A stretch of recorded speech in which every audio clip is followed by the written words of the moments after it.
참 반가운 성도여 다 이리 와서 베들레헴 성 안에 가보시다. 오늘 우리가 대림절 예수님의 탄생을 기념하고 축하하는 기다리는 그런 절기의 예배로 하나님한테 드립니다. 예전 같지 않게 이 대림절 축복스럽고 감사한 것은 거리마다 성찬 캐롤이 많이 들리고 또 주님을 묵상하는 생각하는 그런 분위기가 한국도 그렇고 이제 브라질도 조금 변화가 되는 그런 것 같습니다.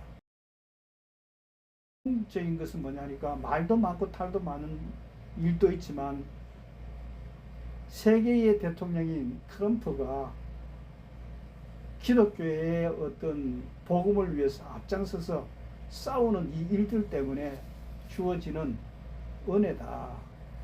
그런 생각이 들어집니다.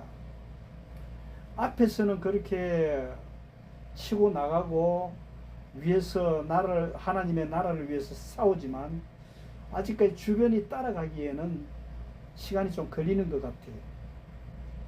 하나님 참 살아계심을 이보다 더 분명하게 경험할 수 있을까? 죄송합니다, 여러분. 그 다음에 제가 여행을 하면서도 하나님이 간섭하신다는 걸 너무 많이 이번에 위건호 역사 연구를 위해서 이제 다니는데 그 속에 하나님이 이렇게까지 간섭하시는구나.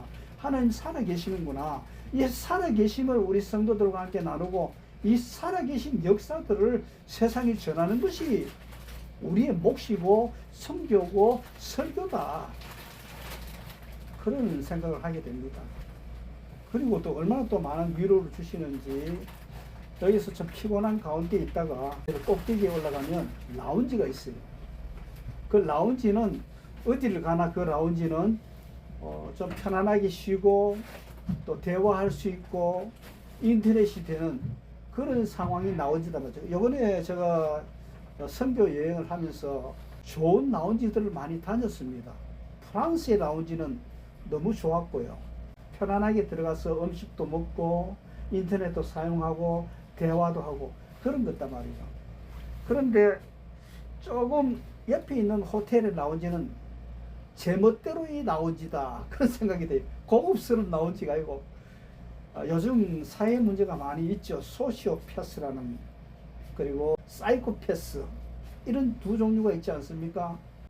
사회의 어떤 윤리를 따르지 않고 자기 마음대로 그렇게 하면서 죄의식도 없고 주변 의식도 없고 공감 능력이 떨어지는 그런 사회 분위기단 말이죠. 자, 우리 그리스도인들은 이 사회를 통해서 우리가 꼭 기억해야 할 것은 공감 능력이 떨어지면 안 된다. 어디에서 어떤 위치에서 어떻게 이렇게 반응하고 같이 대화하고 생각하게 갈 수 있느냐. 이것 떨어지면은 이것에서 거리가 나가면 그게 바로 사이코패스 그다음에 소시오패스가 된다 이 말이죠. 두 가지가 거의 비슷한데 정신적인 사이코패스 같은 경우에는 유전적인 영향이 많이 있습니다. 교육적인 환경 이런 것들이 있지만 소시오패스 같은 것도 같은 성격이도 있지만도 사회를 잘 이해하지 못하고 또 소시오패스 같은 경우에는 조금 범죄인 줄 알면서도 지능적으로 사회를 어지럽히는 그런 모습들이 있다 이 말이죠. 근데 우리가 그리스도인으로서 이 땅을 살아가면서 주의해야 할 것은 이런 것들에 물들지 않고 내 자신을 지켜서 하나님의 사람으로 빛된 소금된 사명을 감당하는 몫을 감당하는 것이 참된 그리스도의 삶이다. 그거 무시하고 그러시면 그렇지 저러면 저렇게 그렇게 하는 게 아니고 그런 것들을 보면서 우리가 어떻게 하나님 앞에 영광 돌리며 하나님의 백성으로 살아야 될지 특히 소시오패스 같은 경우 우리가 참 주의해야 될 것은 뭐냐면 지능적으로 사람을 움직여요. 사회를 움직여요. 보이지 않게 우리 주변에 그런 일들이 생겨지지 아니하도록 우리가 기도하고 역할을 감당해야 되는 것이 그리스도인의 삶이다. 제가 오늘 아침에 묵상 기도하면서 그런 하나님의 책망을 많이 들었습니다. 너 참 교만하구나. 겸손하지 않구나. 제가 뭘 그렇게 교만합니까? 너 기도하지 않지 않느냐? 겸손하잖아. 하나님 앞에 기도하는데 너 기도 없이 하나님의 일들을 감당하고 있지 않느냐? 그런 어떤 질책을 받았습니다. 그러니까 그렇다고 제가 막 당장 기도에 또 전념에 들어가는 건 아니지만 제가 늘 기도의 생활을 하면서 말씀의 생활을 하면서도 말씀 생활과 더불어서 생각해야 되는 것이 기도 생활에 우리가 또 한번 교회가 1.25 운동에서 우리가 또 한번 힘을 모으자 그런 생각인 것입니다. 기도해야 하나님이 기뻐하시는 거예요. 기도한다는 것은 하나님 앞에 맡기는 거다 말이죠. 하나님 이루어 주세요. 세상은 사실 지혜로 움직이는 것 같지만 기도로 움직이는 것이 세상이다. 하나님께서 길이 우리에게 말씀해 주시고 있습니다. 저와 여러분들이 하는 이 기도들이 리오 성시화와 성교를 위해 하는 기도 역할들이 우리 다른 건 마냥 안 해도 한마디 한마디 하나님 앞에 드리는 기도를 통해서 하나님 기뻐하시고 하나님이 움직이기 시작한다 하는 것을 우리가 기억해야 하는 것입니다. 오늘 우리가 대림절을 맞았잖아요. 탄생이잖아요. 지난주에도 말씀 드렸습니다만 조그만 아이 3kg 내외 아이가 태어나면서 세상이 바뀐단 말이죠. 우리의 이름도 바뀌어지고 이름은 우리의 자신의 그 어떤 신분이잖아요. 임성환 목사 그게 신분이단 말이죠. 근데 한 아이가 태어나면서 신분이 바뀌어지고 자리가 바뀌어진단 말이죠. 어떤 자리가? 여러분도 그렇잖아요. 부모가 아이가 나오면서 바로 아버지가 되고 엄마가 되고 그냥 할아버지가 되고 할머니가 정조부가 되고 고조부가 되고 이렇게 바뀌어지는 역사가 예수님의 탄생이 오늘 우리를 통해서 이런 변화의 사건을 주신다. 이전까지만은 나만 위해서 살았던 사람이지만 이제 교회라는 공동체 속에서 세상을 위해서 우리 교회는 참 세상과 다른 어떤 기도를 가지고 모이는 공동체다. 그런 모임이다. 그게 교회단 말이죠. 그래서 세상 사람들이 사귀는 교제는 그냥 세상적이지만 교회 안에서 있는 교제는 항상 기억해야 됩니다. 하나님의 영광, 하나님의 이름, 하나님의 은혜를 나누는 그런 교제지 세상 이야기하는 그런 교회가 아니다 말이죠. 그래서 우리 교회도 이제는 수준을 올려서서 만날 적마다 내가 한 주간 살았을 때에 하나님의 은혜가 이렇게 놀라웠습니다. 하나님의 은혜가 이렇게 우리가 기다려집니다. 나는 이렇게 간증합니다. 이런 차원으로 점점 바뀌어가는 것이 우리 교회의 교제다. 말씀을 이렇게 들으면 위태위태한 이야기들이 많이 있었는데 지금은 참 편안해졌어요. 그리스도 안에서 은혜를 나누고 그리고 하나님의 은총들을 간증하는 이런 것들을 들으시면서 지난 며칠 전에도 우리 백집사님 만나서 한 5시간 정도 대화를 하는 중에 그 대화 속에 하나님이 역사하신 것들을 이제 은젓이 이렇게 짚어가시면서 이 삶을 이렇게 정리하는 모습을 보면서 참 감사하다. 하나님 기뻐하시겠다. 성도의 교제 이것을 우리가 한번 생각을 해야 되겠다 하는 것입니다. 그런 차원에서 오늘 우리가 3절 4절 한번 하나님의 말씀 이사야 9장 6절에서 7절. 이는 한 아이가 우리에게 낳고 한 아들을 우리에게 주신 바 되었는데 그의 어깨에는 정사를 메었고 그의 이름은 기묘자라 모사라 전능하신 하나님이라 용존하시는 아버지라 평강의 왕이라 할 것입니다. 그 정사와 평강의 더함이 무궁하며 또 다윗의 왕자와 그의 나라에 군림하여 그 나라를 굳게 세우고 지금 이후로 영원히 정의와 공의로 그것을 보존하실 것이라. 만군의 여호와의 열심히 이를 이루시리라. 아멘. 먼저 예수님이 이 땅에 오신 목적이 뭐라고 생각하십니까? 탄생하신 목적이 뭐라고 생각하십니까? 불안하고 공포스럽고 불만이 많은 이 세상에 그리고 부정이 많은 이 세상에 하나님의 나라, 평화의 나라, 은혜의 나라, 사랑의 나라를 주시기 위해서 오셨다. 그리고 오셔서 뭘 하셨는가? 교회를 세웠잖아요. 자, 여기서 한번 생각해 보십시다. 교회의 목적이 뭔가? 성전의 목적이 뭔가? 성전에 올라가서 우리의 영혼이 갈 바를 깨닫게 되고 하나님을 배우게 되고 평화로운 세상이 만들어지게 되었다 하는 것을 우리가 생각할 수 있습니다. 그래서 성전에 올라갈 때 제일 먼저 해야 될 일은 뭐냐니까, 우리가 구해야 할 기도는 뭐냐니까, 하나님 우리가 세상에 평화가 되게 하소서. 우리가 세상에 하나 되는 일을 감당하는 자가 되게 하옵소서. 그렇잖아요. 그래서 우리가 예배 드리기 전에 먼저 하나님과 죄가 청산이, 예수님으로 인해서 죄가 청산되어서 평화로운 관계가 되고 하나님과 우리가 하나 되는 길을 열어주신 하나님의 은혜, 그걸 보러 성전으로 올라가고, 성전에 올라가서 예배 드리기 전에 먼저 내 원수를 용서하고 내 마음에 화평이 없는 것들을 하나님 주시는 그 평화를 내가 가지는, 그것부터 먼저 출발이 돼야 된다. 메일 보내드렸습니다만 화평이란 게 뭐냐, 화평, 평화라는 게 뭐냐, 그 화자에, 그 화자가 나무목 자에 위에 고개가 비틀어져 있는 벼가 고개를 숙인 모습이 벼 화자에 입구자를 붙인 것이 화자, 평화로울 화자, 화목할 화자라는 뜻입니다. 무슨 말씀인지 이제 이해가 되겠죠.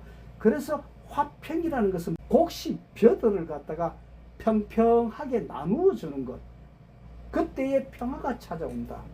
예수님이 이 땅에 오신 목적이 바로 화평을 주러 오셨다는 것은 무슨 말씀이냐니까, 세상 하늘에 있는 모든 양식들을 모든 인생들에게, 눈물 많은 인생들에게, 고통 가운데 있는 인생들에게 평평하게 나누어 줘서 평화로운 세상, 살기 좋은 세상 만드시기 위해서 주님이 오셨다.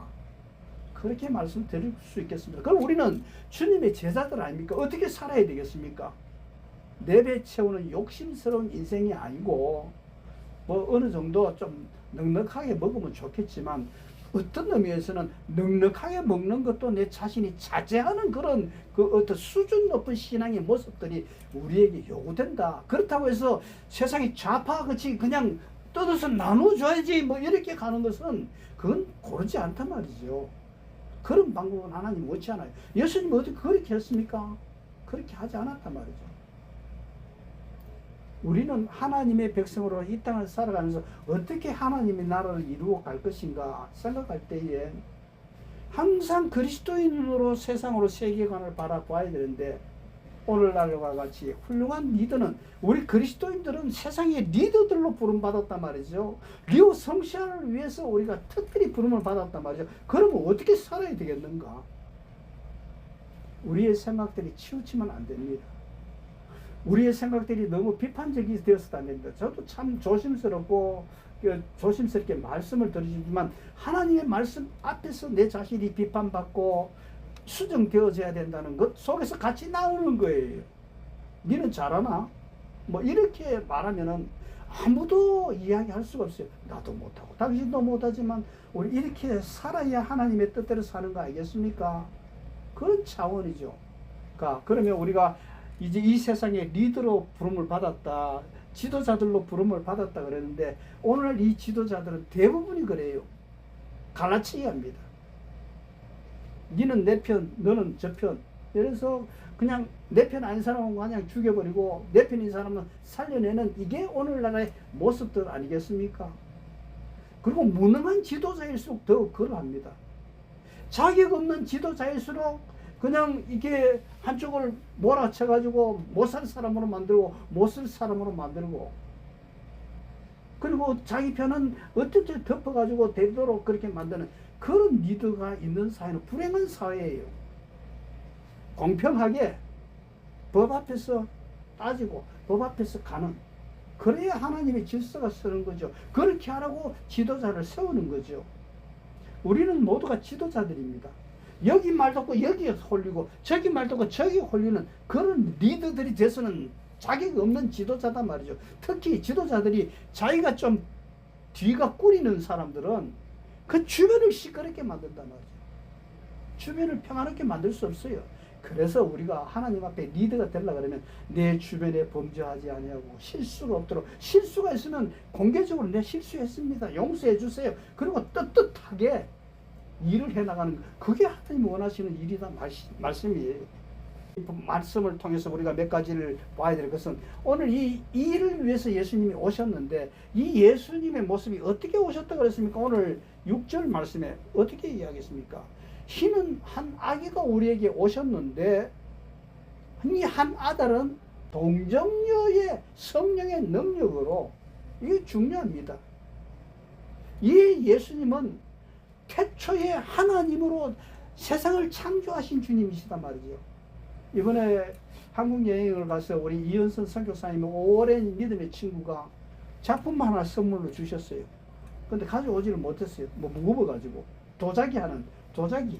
이 그림에 여러분들이 나누어 줬죠. 그 제목이 뭐냐면 천지창조단 말이죠. 여러분들 이 시간 여러분들의 심령 속에 예수님이 천지창조하시는 탄생이 나타나시길 주의 이름으로 축복합니다. 예수님을 만나면서 내 인생이, 내 마음이 천지창조의 역사가 일어난 거예요. 예수님의 탄생이 여기 왜 오셨느냐? 내 인생의 천지창조의 역사를 이루시기 위해서, 빛을 주시기 위해서, 생명을 주시기 위해서 오셨고, 이미 나는 예수 안에서 천지창조의 사건이 일어나라. 이 뭐 창세기에 있는 그 천지창조 사건이 아니고, 이 시간에 예수님의 이 대림절 예수님 성탄으로 말미암아서 우리의 심령 속에 천지창조의 사건이 일어나기를 축복합니다. 여기서부터 시작하는 거예요. 그게 한 아기가 우리에게 태어났다 그러죠. 무엇 하시려고? 성경을 들어서 창세기에서 천지창조하신 사건은 알았지만, 이 시간 말씀을 통해서 내 마음속에 정말 혼돈스럽고 공허한 그런 세상 속에서 주님의 빛이 들어오면서, 주님의 생명의 역사가 들어오면서, 성령의 기운이 들어오면서 나는 이제 인간이 되었어. 새로운 천지가 되었어. 하나님 만드시는 창조가 일어났어. 그런데 그분이 우리에게 오셨는데 어떤 분이냐? 그분은 이 땅에 오셨는데 그 어깨에 정사를 메었다.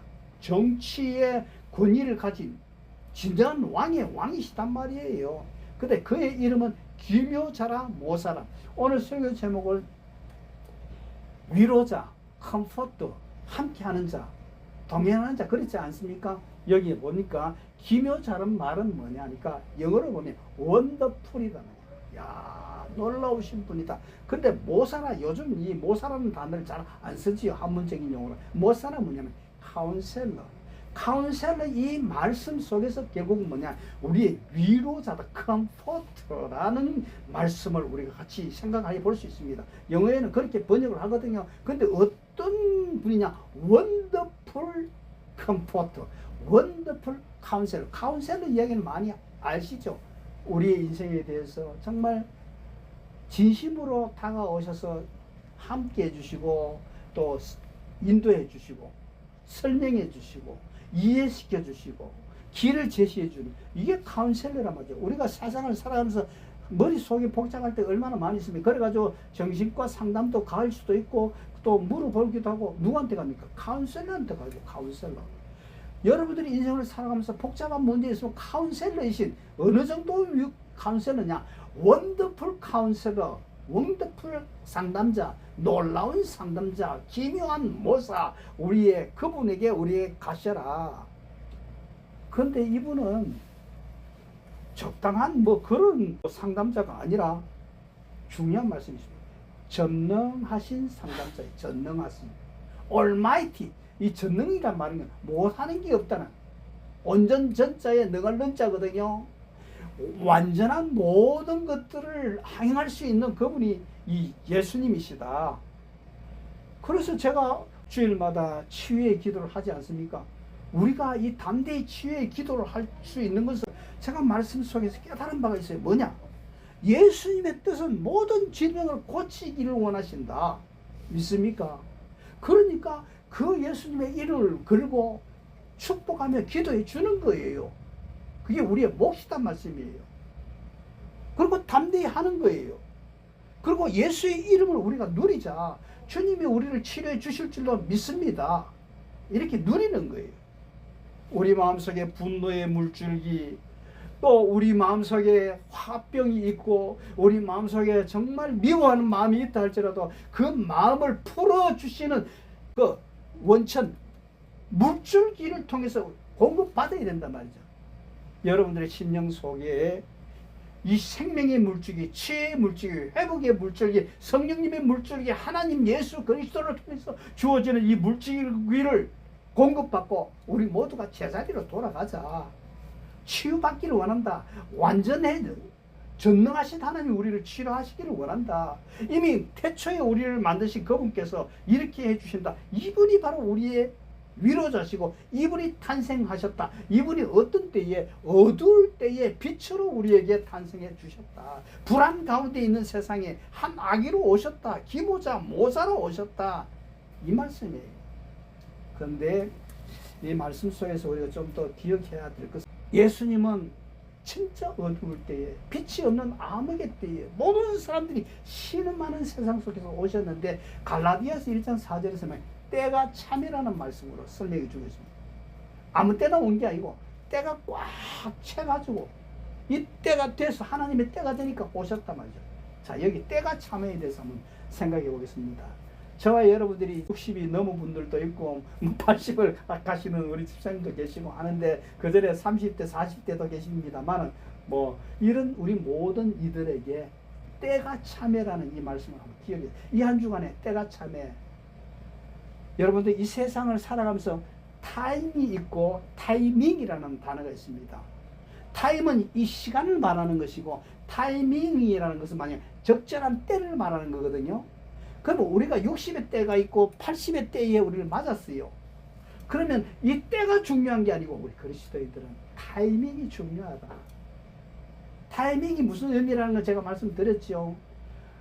누구에게 주어지는 이 때는 누구에게나 똑같을 수 있습니다만 우리는 이 때가 행동할 타이밍의 시간이구나.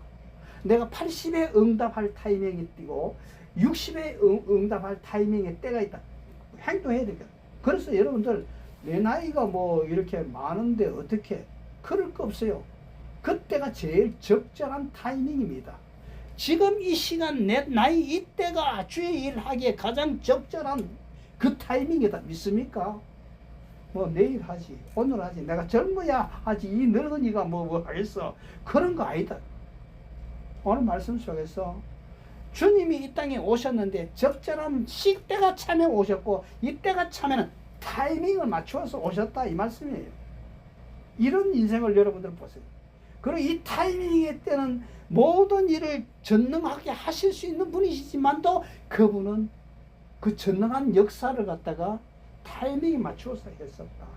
그 다음에 더 놀라운 사실 영존하시는 아버지라 6절 하반절이 영존하시는 영존이 뭡니까? 영원히 존재하시는 거단 말이죠.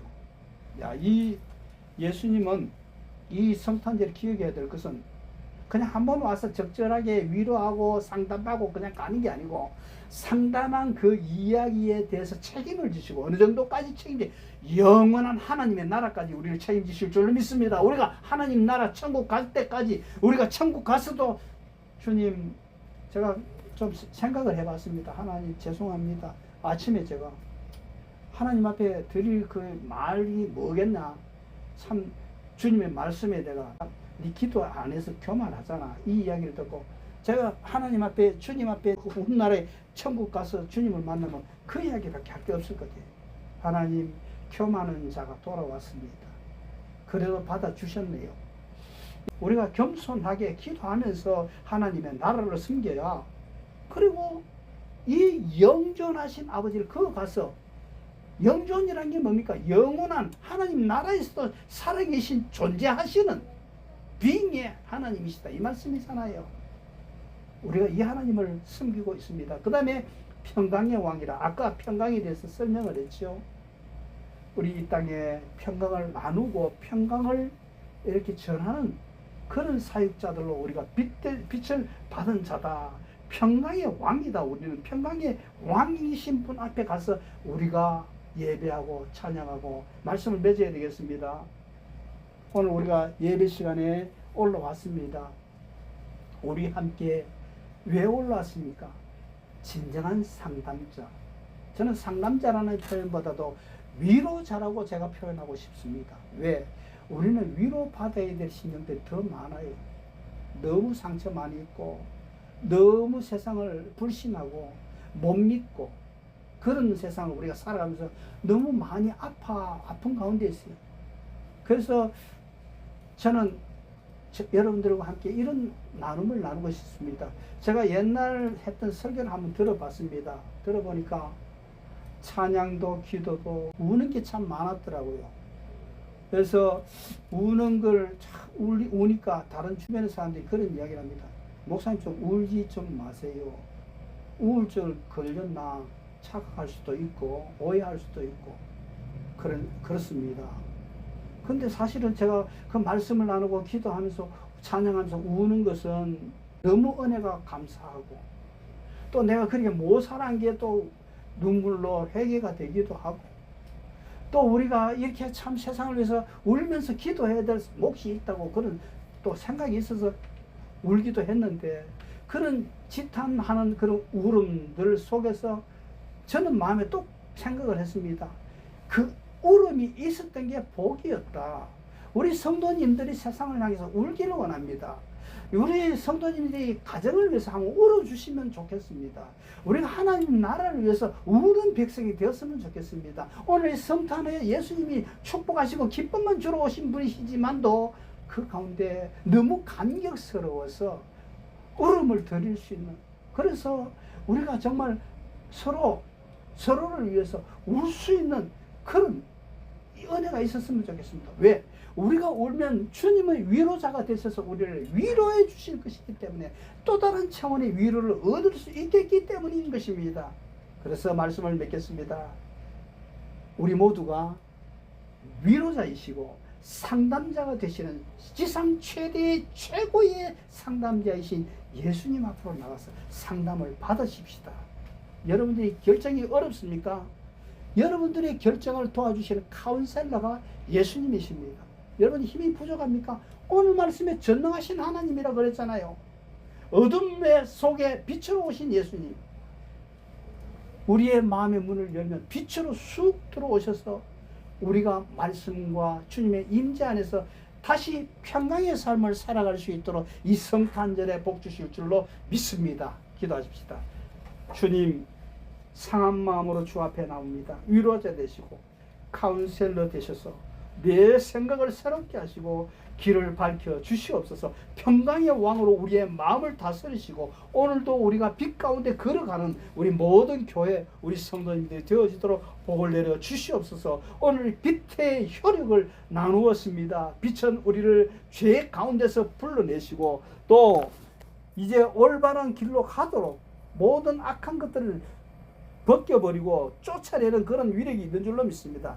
이런 위력 주님과 더불어서 상담자이신 주님과 위로자이신 주님과 더불어 한 주간도 살아가는 우리 성도님들 되어지도록 교회 되어지도록 복을 다하여 주시옵소서. 오늘 예배에 참석하지 못한 우리 집사님들 가정 위에도 복을 다하여 주시옵소서. 오늘 예물로 하나님 앞에 영광 돌리는 이 귀한 예물도 하나님께서 받으시고 만배의 복을 다하여 주시옵소서. 감사하며 예수님의 이름으로 기도하옵나이다. 아멘.